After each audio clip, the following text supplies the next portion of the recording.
action. Setting up a local recording is a lot more simple than a screen. First, you will select your codec. The available codecs are dependent on what hardware you have installed on your PC. If you plan to stream and record, we recommend using a hardware codec like QuickSync, NVENC, or Video Codec Engine. The next setting will be the quality. The higher the preset, the more CPU usage.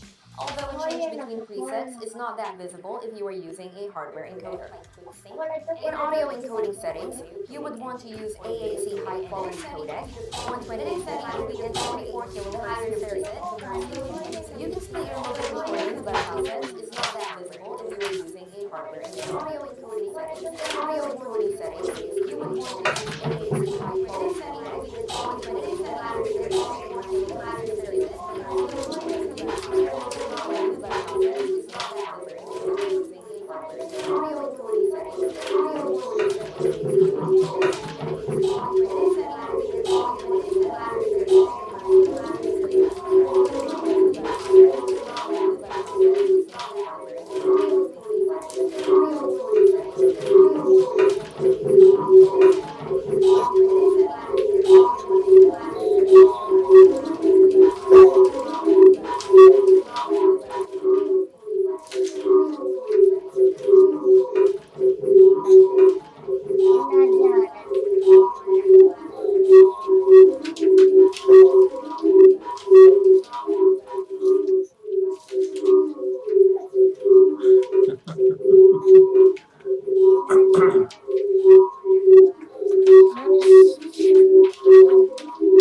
Well, that was interesting.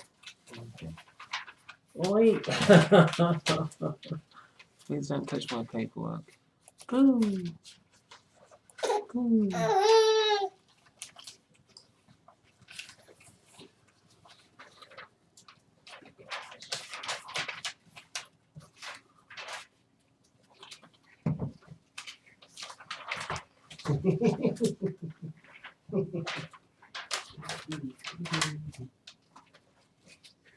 You're really good at drawing, huh? I like that.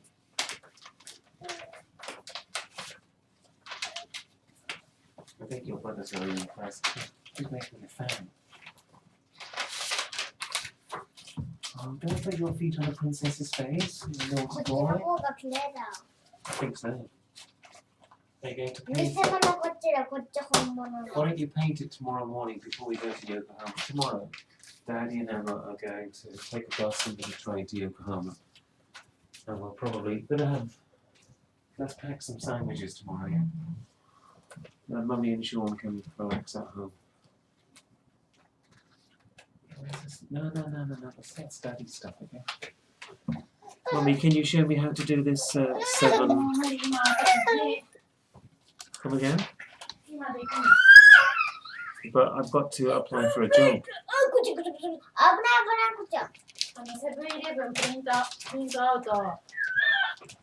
I've got it here. The problem is, どういうふうにないけど。インターネットで絶対やってる人いるよ。ちょっと待って、ちょっとそのまま。Can I make you 5 steps? Please teach me, and then please teach me. Stop making excuses. いや、私ちょっと風呂入らなきゃいけないから今。肩とか目とかすごい痛いから。This takes 2 seconds. 2 seconds ってなんで？休憩させて。Please do this now. 計させて。 Okay, カタログが全部 the いて。 deadline is Monday morning, 9 a.m. だから後からでもいいでしょ。なんでそれにさ、なんで頭使わないのいつも。絶対 Right, do it さ、 slowly, こう please. いう時さ、 Right, I clicked around earlier, eh? Can you stop? 見てて。 Can you stop being so impatient? Okay, well, go for it. Right, okay. Right.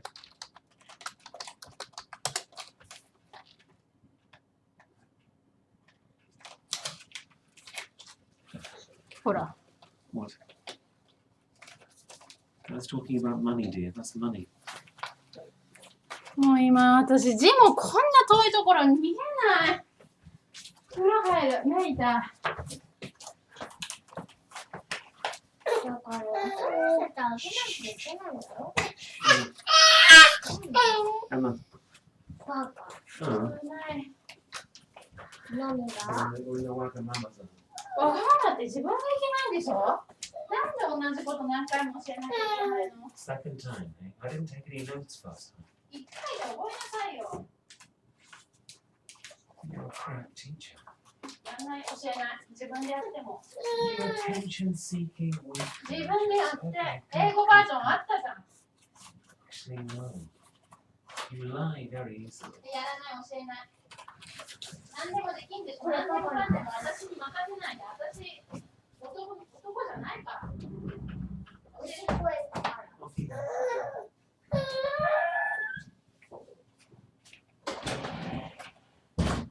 What's that? Ooh. Ooh.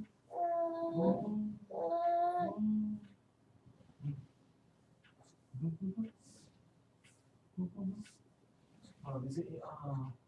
Okay. I see. Okay. Right, mommy's going to go back. Sponge, sponge, sponge. Quack, quack, quack. Quack, quack, quack. Quack, quack, quack. Show now the ducks. Quack, quack, quack. Quack, quack, quack. Quack, quack, quack.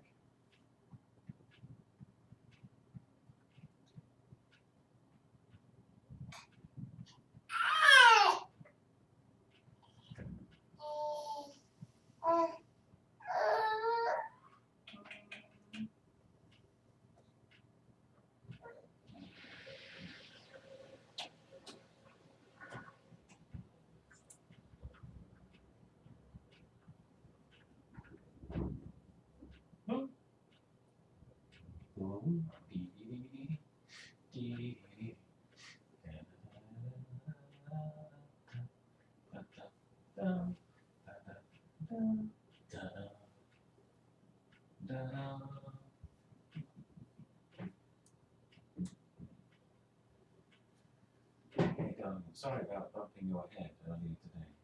You be careful out near the tea.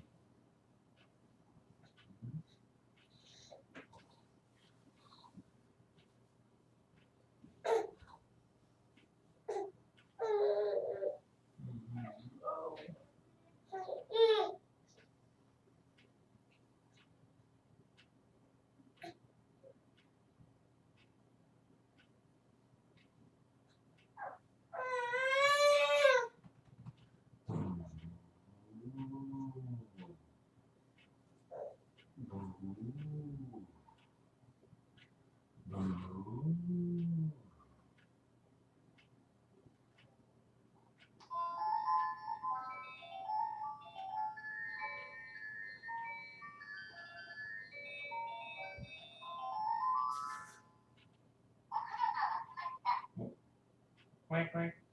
Quack, quack, quack, quack.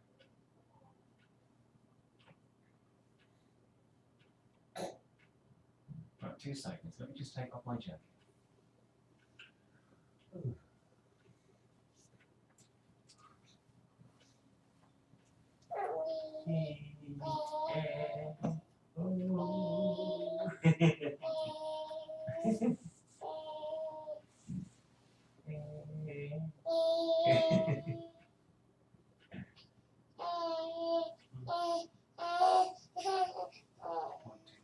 Ooh.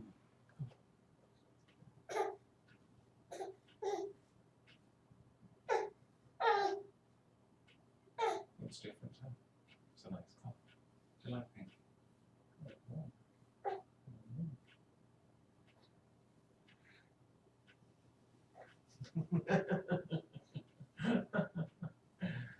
I see what you're doing. Oh, no boobies here. Sorry.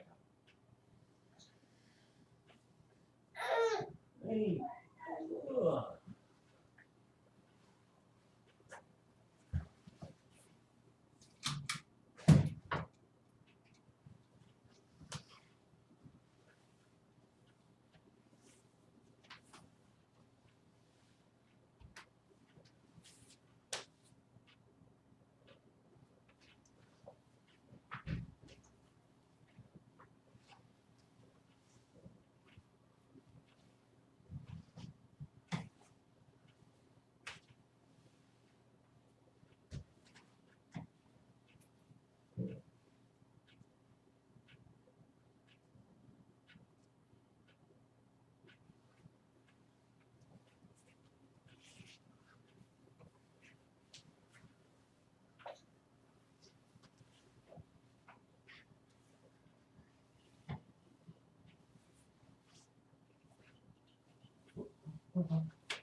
Oh dear. Yeah.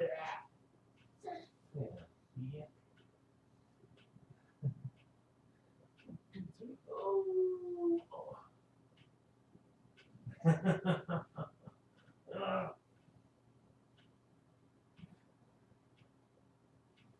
No, I don't have any boobies. Sorry. Sorry, I don't have any boobies. Sorry, I don't have any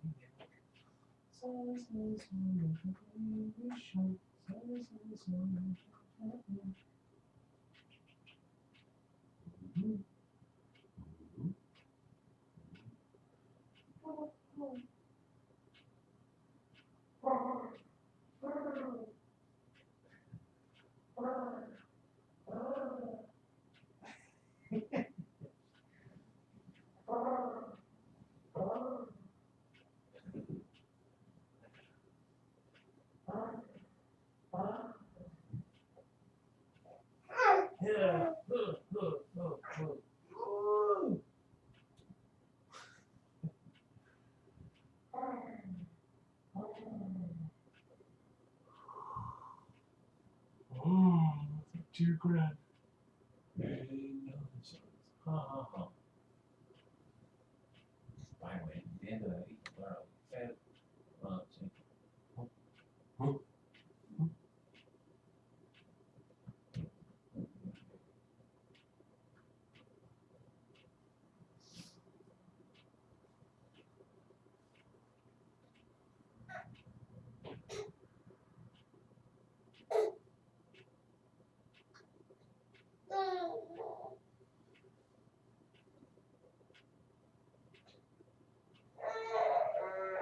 Yow!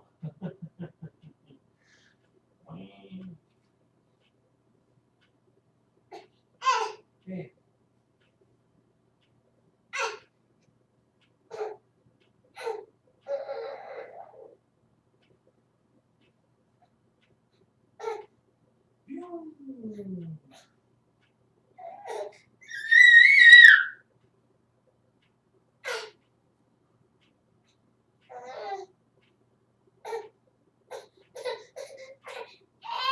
It's time for you and me to go to the bath.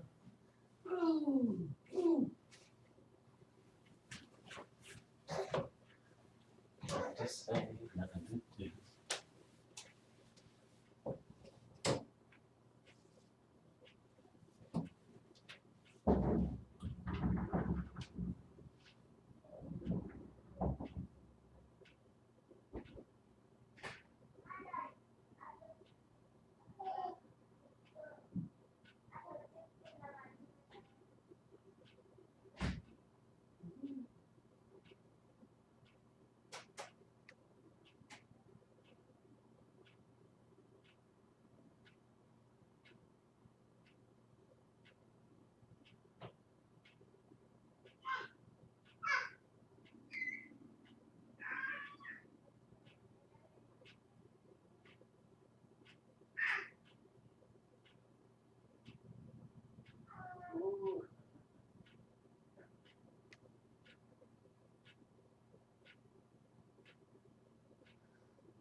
I'll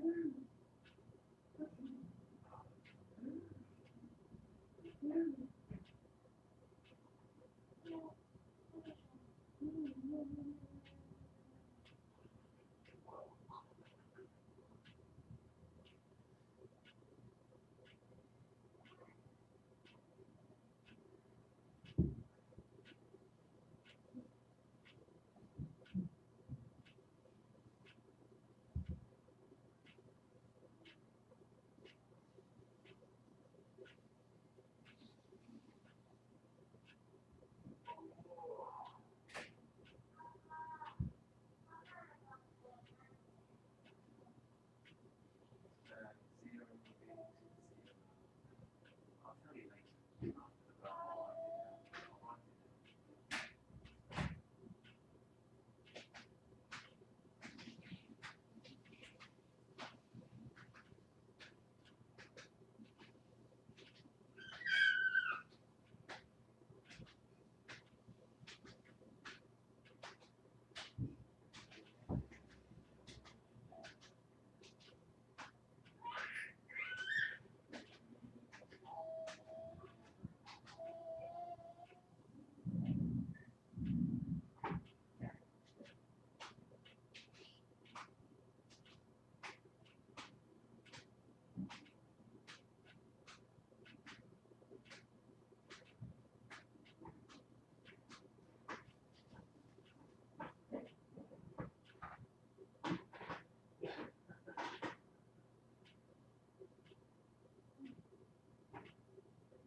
later.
何もプラン変更してないけど。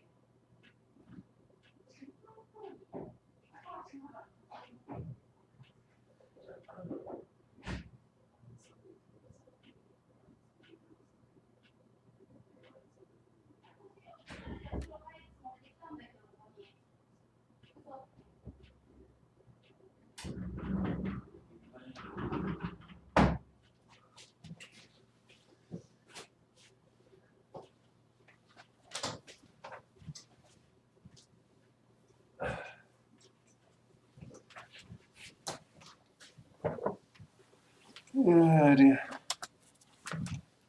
Tedium. Let's see.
Oh, shoot.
you, mommy. Thank you.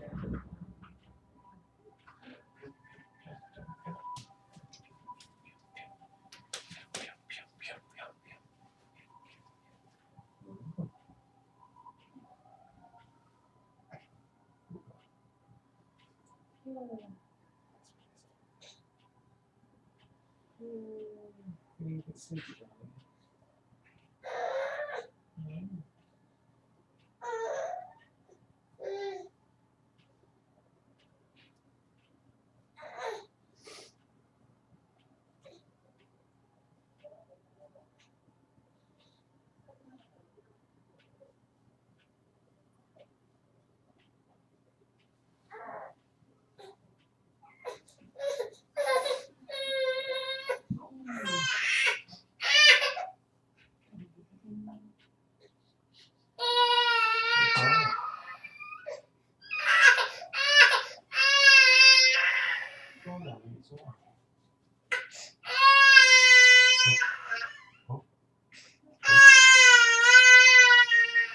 You're scared, I know. Yes, I know. Oh.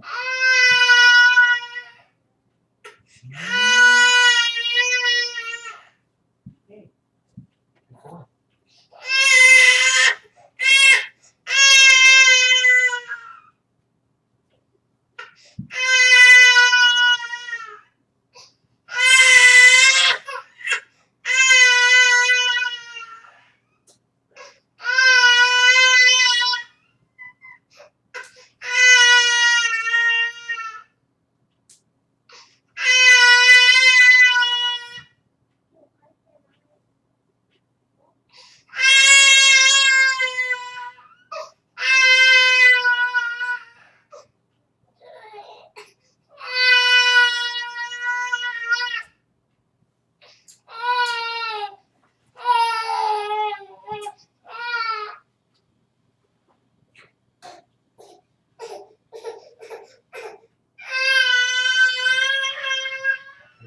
Does that make your tears?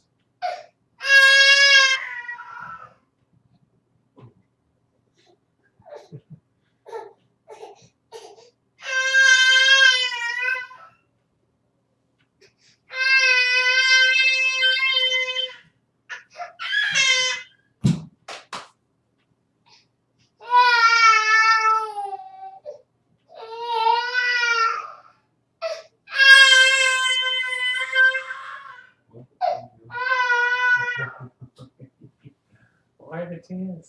Hey. Wee. Wee. Wee.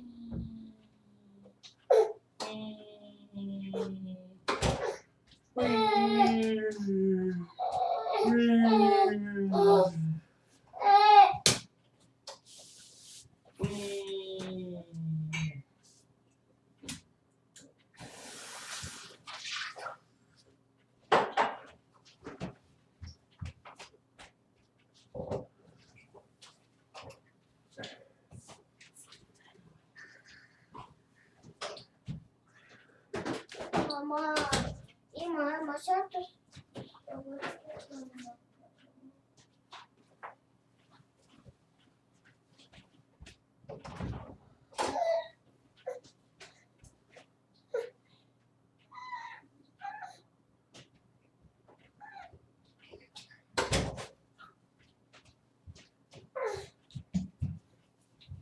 Did you forget?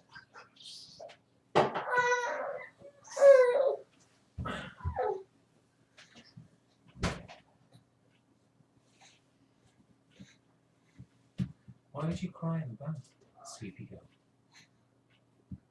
What happened?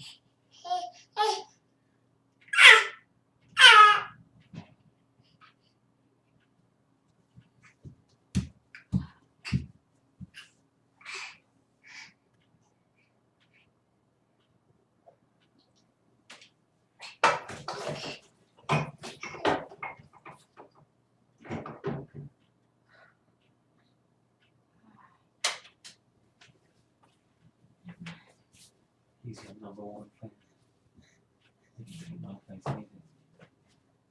Let's take off the screen.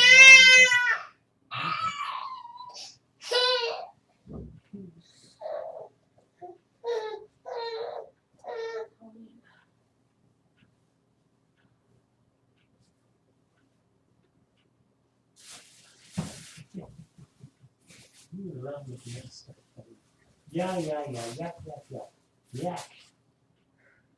We ママの don't こと like. じゃないから泣いちゃうって怖かったね今のね怖かったねベロって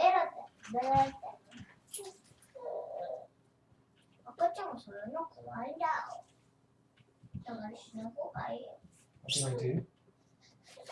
ってするとね赤ちゃんがねあれともダダダダダダダダダドドドドドドドド緑のね目が緑っぽくてこうやって Are you talking about Halloween? What are you talking about?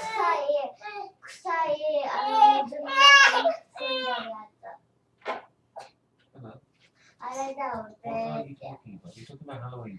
違うゾンビ Okay. ゾンビは上ってするよあと噛まれるもん Yes. 噛まれたら自分もなるよ That's terrible, isn't it?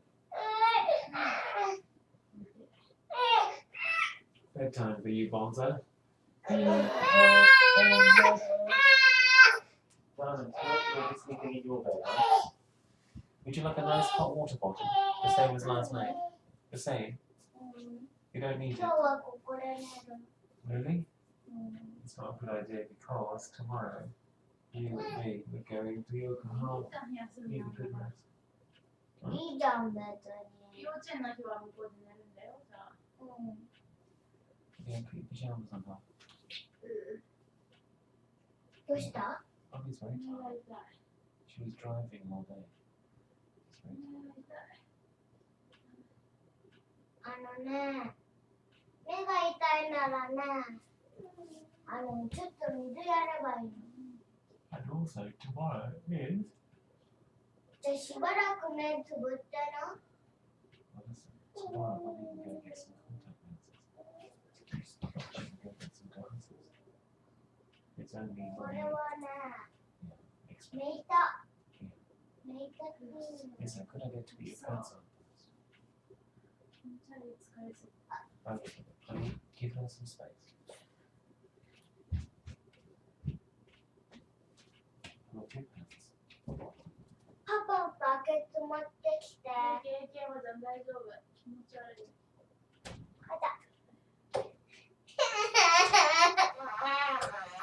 What? Yeah, move slowly, darling. Well, first of all, pull up your pants. You're tired too. aren't you? I know. Did you catch your hand on the door here? Ouch. That's terrible, isn't it? Oh, no. Naughty door, naughty door. Silly door.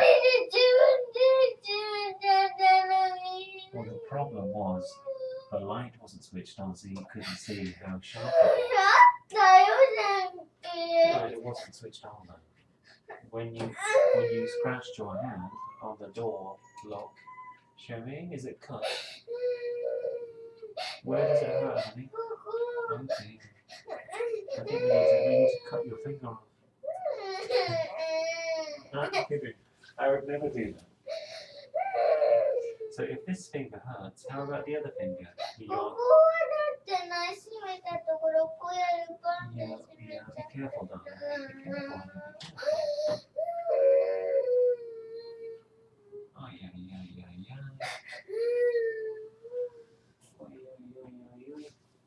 I've got some special finger medicine.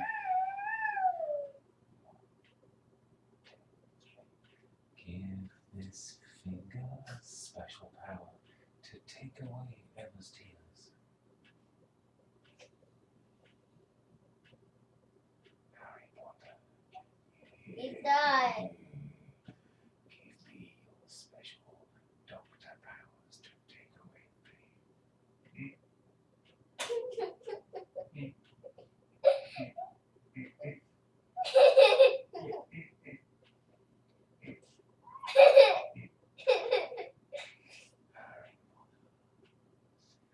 まだ爪が痛くないです。あ、これだ。これやるの。やっぱり。Swipe. すごくね。あ、こう。あ、全然。ね、こすの。手貸していいThat's gonna hurt. No, no, I've got very, very big bones. Be careful. あ、飲み物のボールしてた。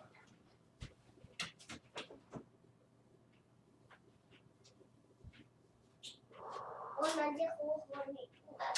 Oh, be careful, be careful. 体が決めんの。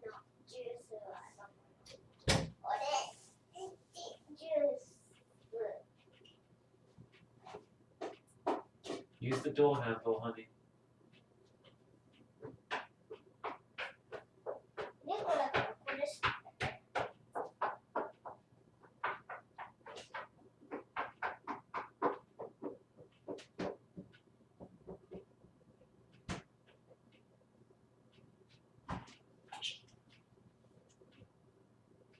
You'll find a clean cup in the cupboard. That's where we keep clean cups in the cupboard. Boy. Right.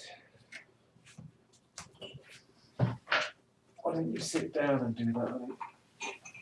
Push me away from these books. "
私の名前を忘れないように自分の体に書いてください。私の名前を忘れないように自分の体に書いてね。何その歌。私が自分で作ったやつ。だから真似しないで。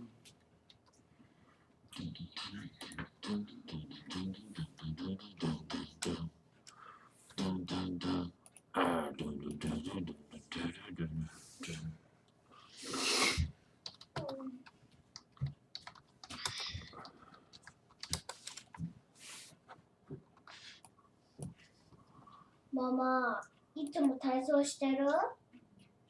体操しないと目とかね、肩痛くなるから。うん。偉い。今のうちに人が、おい、1、2、3、4。おい、1、2、3、4。おい、1、2、3、4。おい、1、2、3、4。おい、1、2、3、5、6、7、8。1、2、3、4、5、6、7、8。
hormone.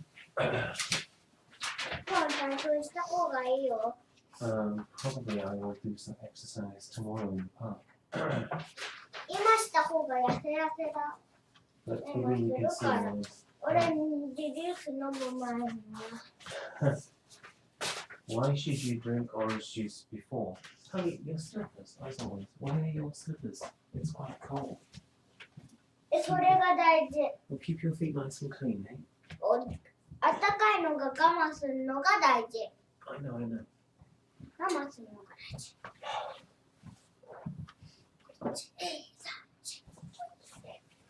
次はこれやろう。筋トレーニング。おいしょ。 Well, you can do more than your mother. You're doing push-ups. You're great. You're an inspiration to, and that's not a joke. You paint, you dance, you sing. You've got lots of friends. You make your mother smile every day. You're doing something right, aren't you? Sign in.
I'm going to go and make some chocolate eclairs. Would you like chocolate? Would you like a chocolate eclair? Is that thing working? It is. チョコレートのやつ作る前に Yeah. ね体操した方がいいよ。 How do we do some exercise?